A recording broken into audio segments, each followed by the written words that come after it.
So అవుట్పుట్ని first correct చేసుకుందాం. చాలా సింపుల్గా చేసుకోవచ్చు. ఏం చేయాలి? రోజు కొంచెం ఎక్సర్సైజ్ అనేది మన దేహానికి అవసరము. ఇది అందరికీ తెలిసినదే. Best form of exercise human body డిజైన్కి ఏది? అది వాకింగ్. ఎవరు నేర్పించాల్సిన అవసరం లేదు. బై 2 years ఏజ్ ఆటోమేటిక్గా పిల్లలు నేర్చుకునేస్తారు నడిచేది. ఏ ఎక్విప్మెంటు, ఏ పెద్ద హంగామాలు అవసరం లేదు. జస్ట్ మీరు నడచాలి. ఎంతసేపు నడచాలి? Ideally per day 1 hour 15 minutes, అంటే 1 గంట పైన 15 నిమిషాలు మీరు సతతంగా నడిచినప్పుడు. ఎందుకు ఈ స్పెసిఫిక్ టైం అని మీరు అడగచ్చు.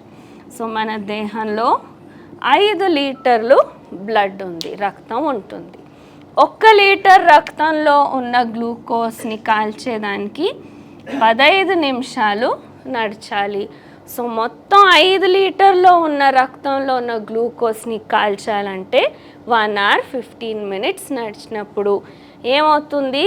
మీ రక్తంలో ఉన్న మొత్తం గ్లూకోజ్ జీవకోశాల లోపల వెళ్ళి ఎనర్జీగా మారి దాన్ని వాడుతూ ఉంటే అప్పుడు మీ దేహంలో ఉన్న ప్రతి ఒక్క జీవకోశం నాకు ఇంకా గ్లూకోజ్ కావాలి అని అడుగుతుంది. ఆ నెగటివ్ పొటెన్షియల్ మీ దేహంలో క్రియేట్ అవుతుంది. అప్పుడు మీ దేహంలో ఎక్సెస్ గ్లూకోజ్ ఉన్న కన్వర్ట్ అయిన ఫ్యాట్ కరిగేదానికి మొదలవుతుంది. అప్పుడు మీ బాడీలో డిపాజిట్ అయిన కొలెస్ట్రాల్ అంతా కరిగేదానికి మొదలవుతుంది. అప్పుడు మీ రక్తము బాగా పలసగా అయ్యి దేహంలో అన్ని భాగాలకి సర్క్యులేట్ అవుతుంది. అప్పుడు మీ కిడ్నీస్కి బ్లడ్ రష్ అయ్యి ఆ వేస్ట్ కల్మషాలు ఏదైతే ఉన్నాయో అన్ని దేహం నుంచి మీ కిడ్నీస్ బయటకు పడేస్తాయి. ఆ స్వెట్ వచ్చినప్పుడు ఆ ద్వారా కూడా కల్మషాలు దేహం నుంచి బయటకు వస్తాయి. సో ఓవరాల్ అన్ని విధానాలుగా దేహానికి ఆరోగ్యానికి మంచిది జరగాలంటే మీరు వాకింగ్ చేస్తే అది సరిపోతుంది. ఈ అవుట్పుట్ అనేదాన్ని కరెక్ట్ చేసుకోవచ్చు. నెక్స్ట్ థింగ్, ఎప్పుడు నడచాలి అనే ప్రశ్న వస్తుంది. సో ఎంప్టీ స్టమక్లో నడచాలి. ఎందుకంటే ఒక సైడ్ మీరు ఇంటెస్టైన్ నుంచి గ్లూకోజ్ పంప్ చేస్తూ ఇంకో సైడ్ దాన్ని మొత్తం ఖర్చు చేయాలనుకుంటే అది సరిగ్గా జరగదు. ఎప్పుడు మీరు ఇక్కడ స్టమక్ ఎంప్టీ అయ్యి ఇంటెస్టైన్ నుంచి గ్లూకోజ్ రావట్లేదో అప్పుడు వాకింగ్ చేసినప్పుడు ఇవన్నీ క్లీనింగ్ ప్రాసెసెస్ బాగా జరుగుతుంది. So early morning of course best time ఉంటుంది మీకు నడిచేదానికి. బట్ అది వీలు కాలేదంటే, ఎస్పెషలీ పనికి వెళ్ళాలి, పిల్లలకి బ్రేక్ఫాస్ట్ చేయాలి, బాక్స్ తయారు చేయాలి, అవి ఇవి అన్నీ ఉన్నప్పుడు పొద్దున కాకుండా ఉంటే evening is also okay. So మీరు 1 o'clock లంచ్ చేశారంటే బై 6 o'clock ఈ గ్లూకోజ్ పంపింగ్ అంతా అయిపోయి ఉంటుంది. Then you can also good time to do your walk. Okay, so that is answering when. How long? 1 hour 15 minutes when empty stomach is important. అలాగే speed అనేది is not important. Understand? Speed అనేది not important. అంటే మీరు చాలా brisk walking చేయాలి అనే ఆశతో ఫాస్ట్గా నడిచి 15 minutesలో అలసిపోయి కూర్చునేదానికంటే నిదానంగా 1 hour 15 minutes వాక్ చేసేది much more beneficial to your body. So time is important, not the speed. ఒకరోజు మీరు ఎవరితోనో కొట్లాడి వాకింగ్ వెళ్ళారంటే ఫాస్ట్గా నడచచ్చు కోపంతో, దట్స్ ఓకే. నెక్స్ట్ రోజు నెమ్మదిగా ఉన్నారా, స్లోగా నడచచ్చు, no problem. Keep a track of the time. Speed is secondary. మీరు బ్రిస్క్ వాకింగ్ 1 hour 15 minutes చేయొచ్చు అంటే చేయండి, no problem in that. But speed కంటే time is more important. So ma'am మేము ఇప్పుడైతే ఆల్రెడీ స్టెప్స్ కౌంటింగ్ స్టేజ్లో ఉన్న 1 hour 15 minutes అంటే అబ్బా అంత నడిచేది కష్టము అనిపిస్తుంది ఇప్పుడు. ఎస్, ఇప్పుడే ఈరోజే కష్టం అనిపించవచ్చు, but make the starting effort. అంటే రోజు 15 నిమిషాలు మీరు ఈజీగా నడచచ్చు అంటే 20 minutes push your self to walk. 10 days తర్వాత అదే ఆటోమేటిక్గా 25 minutes అవుతుంది. ఇంకా 10 days మీరు కష్టపడి 25 minutes నడిస్తే after 20 days it will become 25 minutes. అలాగే 5 minutes యాడ్ చేసుకొని మీ ఉద్దేశం 1 hour 15 minutes రీచ్ అయ్యేలాగా ఉండాలి. ఇది చాలా ఒకే రోజు స్ట్రెయిన్ చేసుకోవద్దండి. Keep adding 5 minutes once a week. Easily your body will start adjusting. అలవాటు లేకుండానే ప్రాబ్లం అయింది. అండ్ డోంట్ బీ వరీడ్, మోకాలు సమసిపోయాయి, డాక్టర్ నడచొద్దని చెప్పారు, రీప్లేస్మెంట్ చేయాలి, కింద కూర్చోవద్దండి, చైర్లోనే కూర్చోండి, ఇంట్లో ఇండియన్ టాయిలెట్ ఉంటే తీసేసి వెస్ట్రన్ కమోడ్ వేయండి, అవన్నీ నిజం కాదు.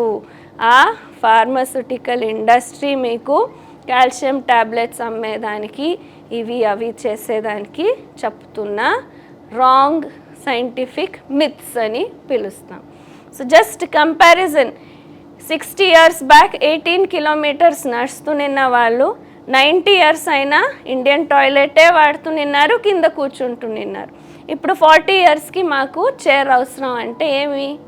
The less we're walking, the quicker we're damaging our joints. So మంచి పోషకాంశాలు ఉన్న ఆహారం తీసుకుంటే ఖచ్చితంగా నడిచేదాని నుంచి ఇవి సమసిపోయేది జరగదు. సో క్రమేణంగా నడుస్తుంటే బ్లడ్ సర్క్యులేషన్ నీ జాయింట్స్లో బాగా జరిగితే అప్పుడు మీకు మంచి పోషకాంశాల భాగాలకి అందితే కల్మషాలు అక్కడ చేరుకోకుండా ఉంటే నీ జాయింట్ ప్రాబ్లమ్స్ ఉండవు. సో ఒకే రోజు ఓవర్ స్ట్రెస్ చేసుకోకుండా 5 నిమిషాలు మీకు ఎంత కంఫర్టబులో దానికంటే 5 minutes ఎక్స్ట్రా పుష్ చేసుకొని నడిస్తే క్రమేణంగా మోకాల సమస్యలకి కూడా అది పరిహారం అవుతుంది. ఓకే, మీరు కాదు అని కూర్చొనేస్తే అలాగే ఇంకా స్టక్ అయిపోతాయి మీ జాయింట్స్ అన్నీ. ఎప్పుడైతే దాన్ని ఈజీగా నిదానంగా స్ట్రెయిన్ చేసుకోకుండా ఎక్సర్సైజ్ చేస్తారో అప్పుడు అవి ఇంకా మొబైల్ అండ్ ఫ్లెక్సిబుల్గా తయారవుతాయి. Okay, so as I said, మాట్లాడేది మాత్రం కాదు, ఇది విత్ ప్రాక్టికల్ ఆస్పెక్ట్స్ ఉన్న 3-day కోర్స్ అని చెప్పాను. So we have discussed about walking, its importance and the output.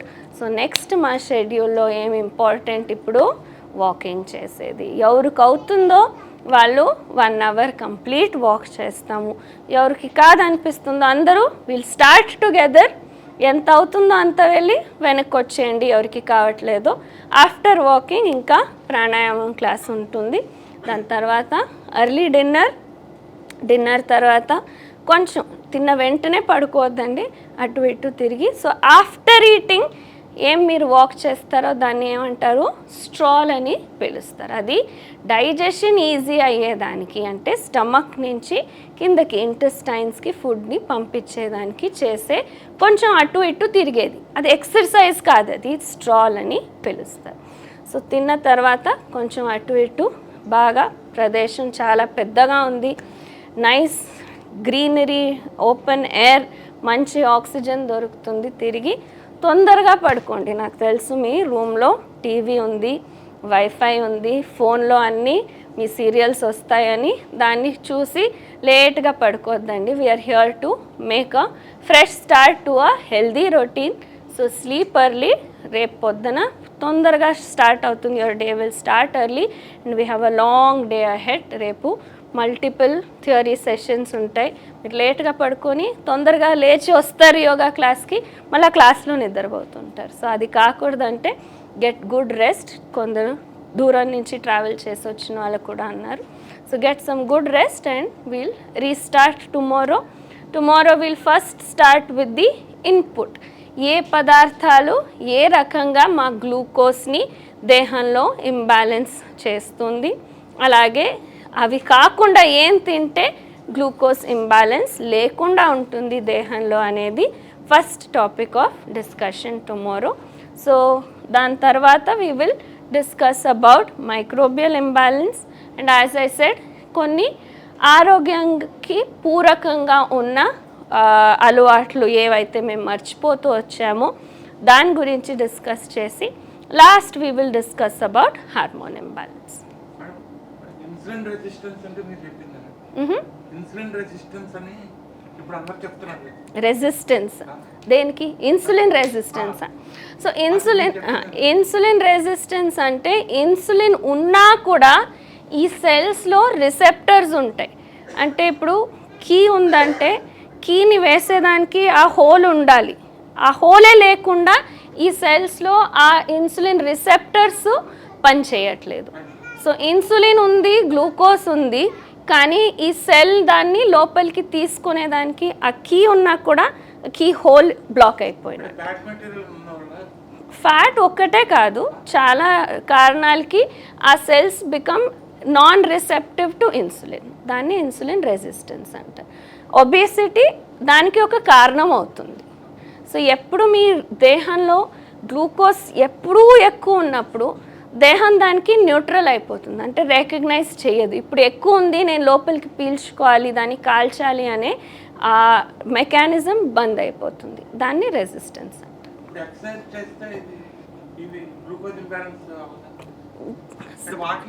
రెండిటిని కరెక్ట్ చేసుకోవాలి, ఇన్పుట్ అండ్ అవుట్పుట్. ఎక్సర్సైజా? సో మీరు ఏ విధానంగా అయినా ఎక్సర్సైజ్ చేయొచ్చు, బట్ అందరికీ సూటబుల్గా ఉండేది, అన్ని ఏజ్ గ్రూప్స్కి పాసిబుల్గా ఉండేది, ఏ రకమైన నెగిటివ్ ఇంపాక్ట్ లేకుండా ఉన్నది వాకింగ్. సో కొందరికి స్విమ్మింగ్ బాగుండొచ్చు, బట్ అందరికీ కాకుండా ఉండొచ్చు. అండ్ స్విమ్మింగ్లో ఒక్క రకమైన మజిల్స్ ఓవర్ స్ట్రెయిన్ అవుతాయి, కొన్ని ఎక్సర్సైజ్ కాకుండా ఉంటాయి. సో ప్రతి ఒక్క దాంట్లో ఒక భాగం ఎక్కువ, ఒక భాగం తక్కువగా ఉంటుంది. కానీ వాకింగ్లో యూనిఫామ్గా ఉంటుంది. ఏ ఏజ్ గ్రూప్ అయినా చేయొచ్చు, ఎవరైనా చేయొచ్చు, ఎక్కడైనా చేయొచ్చు. అందుకే best for everyone suitable అనేది వాకింగ్ అవుతుంది. Okay okay, so let's head out for walking. Will continue tomorrow. And okay, so it is 5 నా వాచ్ ఆగిపోయింది, 5:30 అయింది. 6:30 will come back here. Those who are not completing 1 hour walk will meet back here for pranayam session at 6:45. Okay.